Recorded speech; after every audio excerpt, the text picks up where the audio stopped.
ખેડામાં સ્થાનિક સ્વરાજ્યની ચૂંટણી બાદ ભાજપની સેન્સ પ્રક્રિયાની શરૂઆત થઈ। નડિયાદમાં કમલમ કાર્યાલયમાં સેન્સ પ્રક્રિયા યોજાઈ।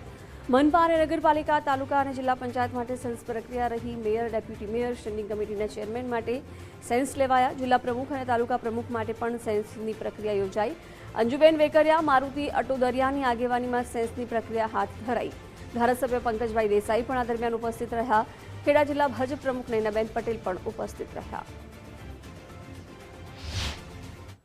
ભારતીય જનતા પાર્ટીની સ્પષ્ટ બહુમતી 9 તાલુકા પંચાયતમાં, 4 નગરપાલિકા અને 1 મહાનગરમાં અને જિલ્લા પંચાયતમાં આવી હોય ત્યારે આજે પ્રદેશ દ્વારા ગઈકાલે સવારથી નિરીક્ષકોની ટીમ અહીંયા સેન્સની પ્રક્રિયા લઈ રહી છે।